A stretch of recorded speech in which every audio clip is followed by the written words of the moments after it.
नमस्कार, आप देख रहे हैं एनडीटी न्यूज। मैं हूं आंचल गुलाटी गुंबर। आगे देखते हैं आप बस सीधे सुर्खियों को। प्रधानमंत्री नरेंद्र मोदी ने वाराणसी में 3,900 करोड़ रुपए की 44 विकास परियोजनाओं का उद्घाटन और शिलान्यास किया। कहा, पूर्वांचल की आर्थिक तरक्की का केंद्र बना काशी।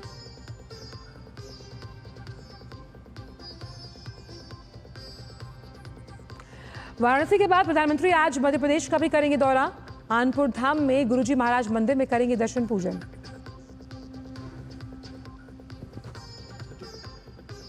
आतंकी तहव्वुर राणा 18 दिन की एनआईए रिमांड पर। दिल्ली की विशेष अदालत में देर रात तक चली सुनवाई। मुंबई हमलों के पीड़ितों को मिलेगा इंसाफ।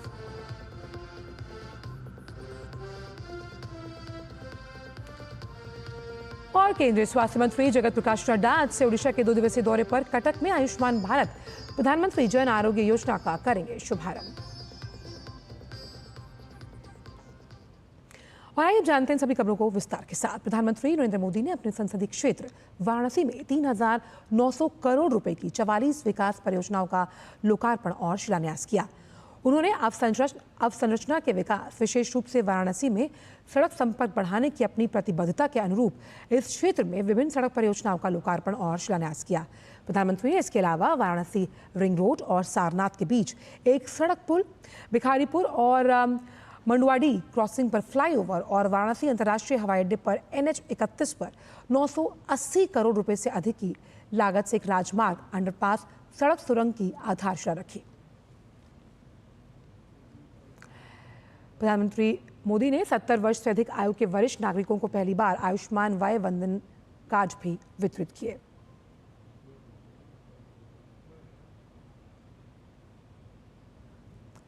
प्रधानमंत्री ने तबला, पेंटिंग, ठंडाई, तिरंगा बर्फी सहित विभिन्न स्थानीय वस्तुओं और उत्पादों को GI प्रमाण पत्र भी प्रदान किया।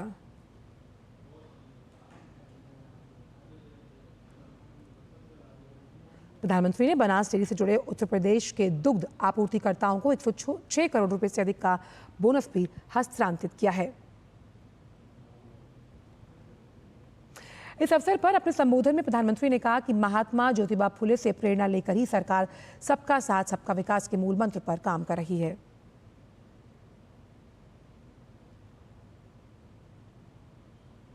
महात्मा फुले जी जैसे त्यागी, तपस्वी महापुरुषों से प्रेरणा से ही देश सेवा का हमारा मंत्र रहा है, सबका साथ, सबका विकास। हम देश के लिए उस विचार को लेकर के चलते हैं जिसका समर्पित भाव है सबका साथ, सबका विकास। जो लोग सिर्फ और सिर्फ सत्ता हथियाने के लिए, सत्ता पाने के लिए दिन रात खेल खेलते रहते हैं,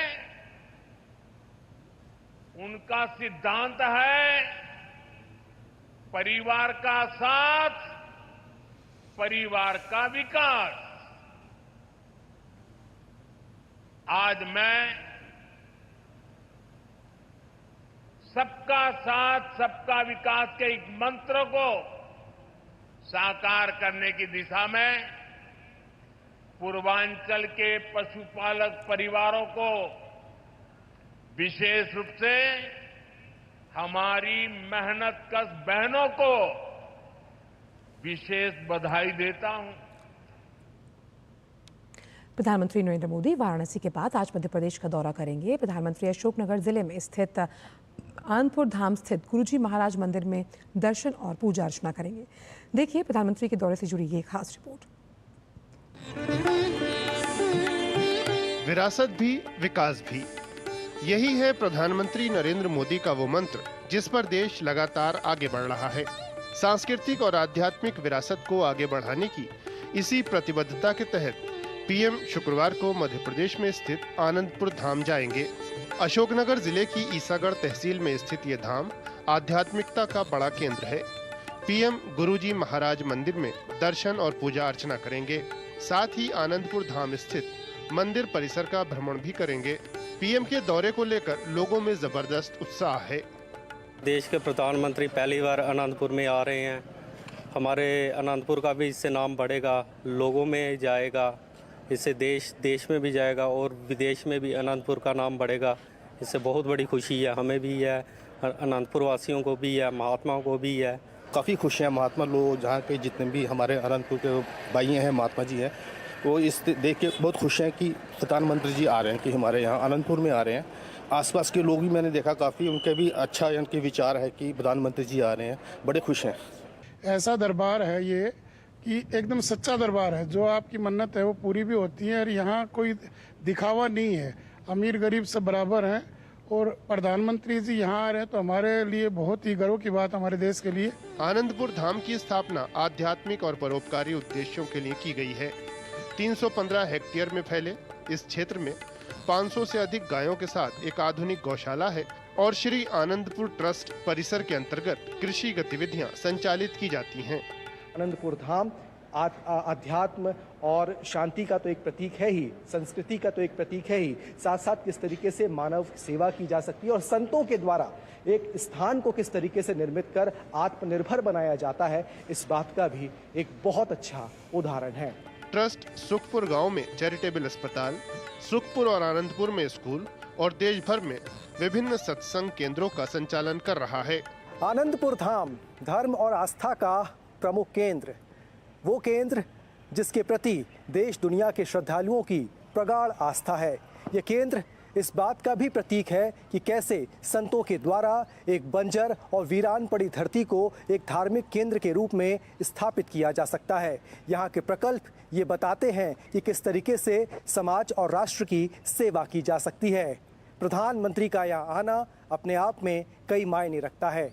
कैमरामैन गौरव निरुटर के साथ आदित्य श्रीवास्तव, डीडी न्यूज़, आनंदपुर धाम, अशोकनगर। 26/11 मुंबई आतंकी हमले के मास्टरमाइंड तहव्वुर हुसैन राणा की 18 दिन की कस्टडी मिलने के बाद एनआईए मुख्यालय की सुरक्षा बढ़ा दी गई। परिसर के आसपास दिल्ली पुलिस के साथ ही अर्धसैनिक बलों को तैनात किया गया। साथ ही इलाके में आवाजाही को भी सीमित कर दिया गया। अब अगले 18 दिनों तक तहव्वुर राणा को एनआईए के तमाम सवालों के जवाब देने होंगे, जिसमें कई बड़े खुलासे हो सकते हैं। पूछताछ के लिए एनआईए की विशेष टीम का गठन किया गया है। 26/11 के मुंबई आतंकी हमले के मास्टरमाइंड तहव्वुर राणा को कोर्ट से एनआईए कस्टडी मिलने के बाद यहाँ पर एनआईए के जो हेड ऑफिस है यहाँ उसको रखा गया है और जो आला अधिकारी है एनआईए के वो यहाँ पर लगातार पूछताछ कर रहे हैं। यहाँ पर सुरक्षा जो है वो काफ़ी बढ़ा दी गई है, चाक चौबंद कर दी गई है। इलाके को पूरी तरीके से यहाँ पर जो पैरामिलिट्री फोर्स के जवान हैं, दिल्ली पुलिस के जवान हैं, उन्होंने अपनी सुरक्षा में ले लिया है। यहाँ पर तमाम जो लोग यहाँ पर आवाजाही कर रहे हैं उनसे उनकी पहचान जो है वो पूछी जा रही है, पहचान पत्र देखे जा रहे हैं, उसके बाद ही उनको यहाँ से आने जाने दिया जा रहा है। तहव्वुर राणा से एनआईए जो है वो तमाम पहलुओं पर पूछताछ करेगी, किस तरीके से ये पूरा हमला जो है वो प्लान किया गया, कौन कौन से संगठन इसमें शामिल थे और पाकिस्तान का क्या रोल था, आईएसआई का क्या रोल था और किस तरीके से इतने बड़े हमले को अंजाम दिया गया। पूछताछ के बाद कई बड़े खुलासे हो सकते हैं, लेकिन अभी 18 दिन तक जो है तहव्वुर राणा एनआईए कस्टडी में रहेगा और एनआईए तमाम पहलुओं पर मुंबई जो आतंकी हमला था उस पर उससे पूछताछ करेगी। कैमरामैन मोंटी सिंह के साथ अजीत द्विवेदी, डीडी न्यूज, दिल्ली। और भाजपा आईटी सेल के प्रमुख अमित मालविया ने 26/11 मुंबई आतंकी हमले को लेकर कांग्रेस पर निशाना साधा। अमित मालविया ने कहा कि ये सिर्फ एक शहर पर हमला नहीं था, बल्कि ये भारत की आत्मा पर एक सुनियोजित हमला था। अमित मालविया ने कहा कि इस नरसंहार के बाद जो हुआ वो निर्णायक न्याय नहीं था, बल्कि खतरनाक राजनीतिक नाटक था। उन्होंने कहा कि तत्कालीन कांग्रेस के अगुवाई वाली यूपीए सरकार ने पाकिस्तान की भूमिका को उजागर करने और अंतर्राष्ट्रीय जवाबदेही की मांग करने के बजाय बेहद ही कमजोर तरीके से इसका जवाब दिया। अमित मालविया ने कहा कि वरिष्ठ कांग्रेस नेता दिग्विजय सिंह ने अजीज वर्णी के साथ कंधे से कंधा मिलाकर 26/11 आरएसएस की साजिश नामक पुस्तक का विमोचन किया। ये एक ऐसा प्रकाशन था जिसने आरएसएस पर दोष मढ़ने का स्पष्ट प्रयास किया था। उन्होंने कहा कि ये कोई अकेली घटना नहीं थी।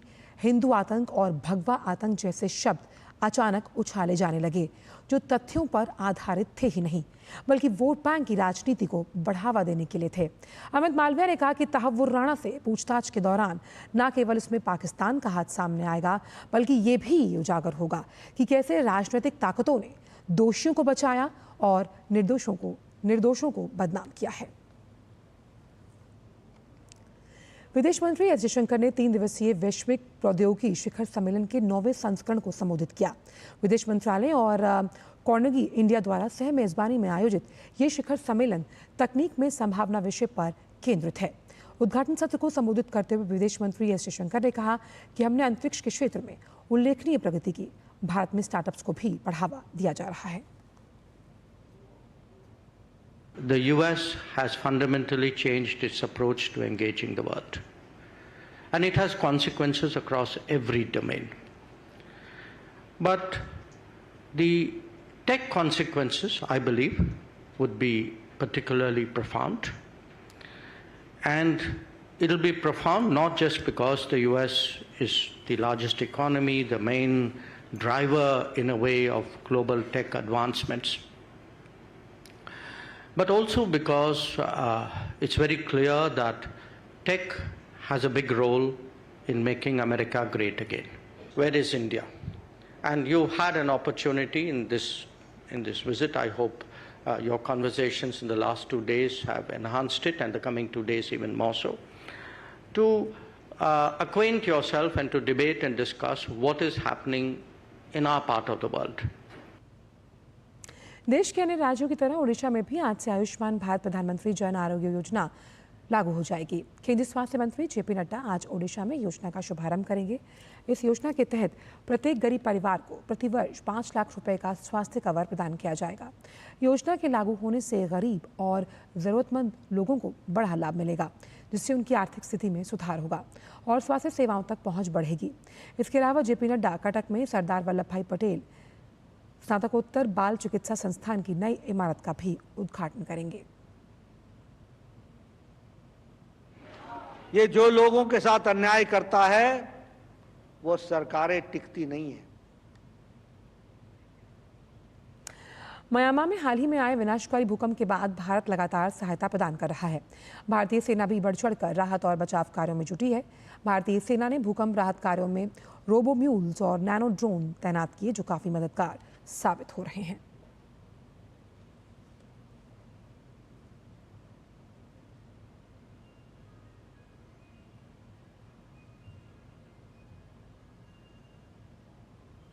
अयोध्या के राम जन्मभूमि मंदिर परिसर में पीतल की सुंदर प्लेटें लगाई गई हैं, जिन पर राम जन्मभूमि आंदोलन के महत्वपूर्ण घटनाओं को दर्शाया गया है, जिसमें श्रद्धालु इन्हें देखकर संघर्ष, समर्पण और विश्वास की कहानियां जो हैं याद कर पाएंगे। जानकारी के मुताबिक मंदिर का निर्माण अप्रैल 2025 के अंत तक पूर्ण हो जाएगा। परकोटे और बाहरी दीवारों पर मूर्तियां 30 अप्रैल तक स्थापित की जा रही हैं, जिससे श्रद्धालुओं के लिए 6 जून से खोला जाएगा।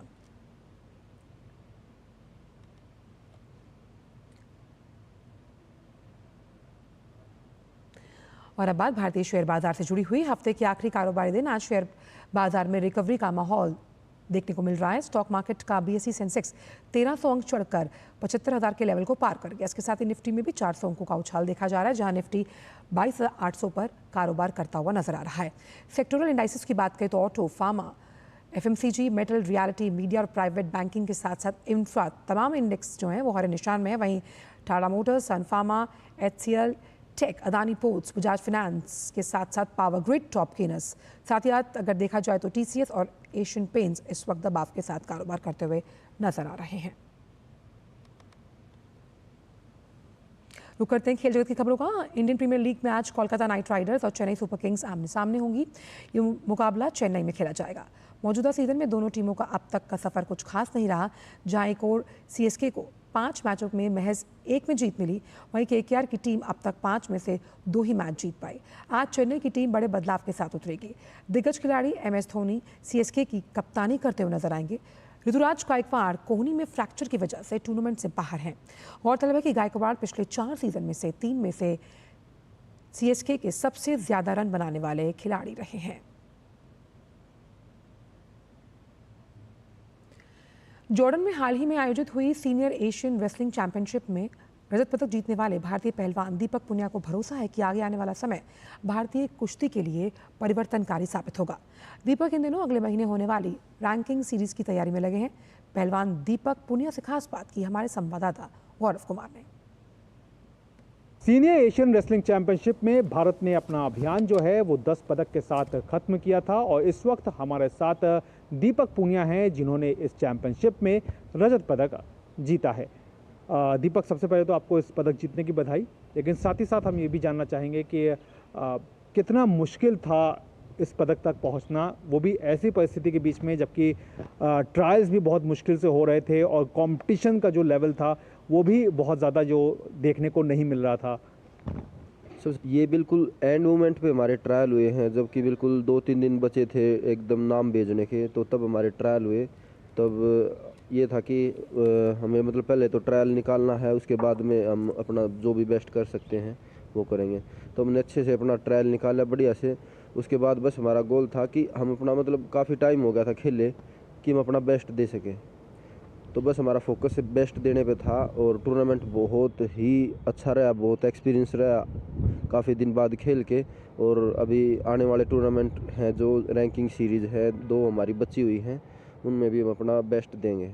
आपने जैसे बात की कि 92 केजी की में आप गए, लेकिन 92 केजी की अगर बात करें तो ये नॉन ओलंपिक कैटेगरी है, तो दीपक क्या इसी कैटेगरी में अपने आप को रखेंगे या फिर कोई एक समय सीमा आपने बांध रखी है इस कैटेगरी तक? नहीं सर, मैंने इस कैटेगरी में ये है कि मेरे को टूर्नामेंट देखना है कि अभी हम जो ओलंपिक वेट के जो मेन टूर्नामेंट आएंगे हम उनमें ओलंपिक वेट में ही खेलेंगे, क्योंकि ये तो ऐसा टूर्नामेंट था कि काफ़ी दिन हो गए थे और मेरे को एक एक्सपीरियंस के तौर पे मेरे को ये टूर्नामेंट लेना था। बहुत ही लंबा एक गैप जो आ गया था उसको कवर करने के लिए मेरे को ये था कि मेरे को बस खेलना है और बस अपना मतलब उसी फॉर्म में मेरे को वापस लेके आना खुद को। तो अभी आगे जो भी टूर्नामेंट ओलंपिक वेट के मतलब आएंगे तो उनमें मैं ओलंपिक वेट में ही खेलूंगा 86 केजी में। अभी अगर फ़िलहाल बात करें इस साल की, तो सबसे बड़ा कंपटीशन जो है वो वर्ल्ड चैंपियनशिप का है, तो उसमें आप कौन सी कैटेगरी में उतरेंगे?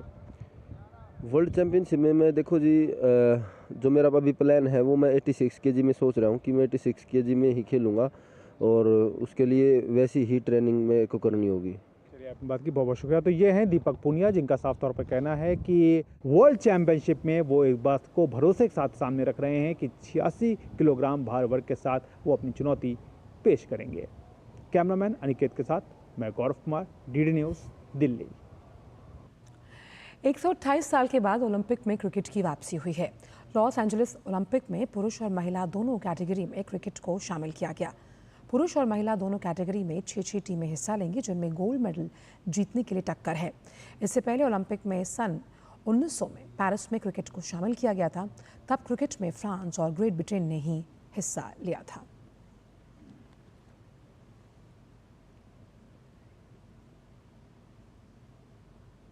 फिलहाल समाचारों में इतना ही। दीजिए इजाजत, नमस्कार।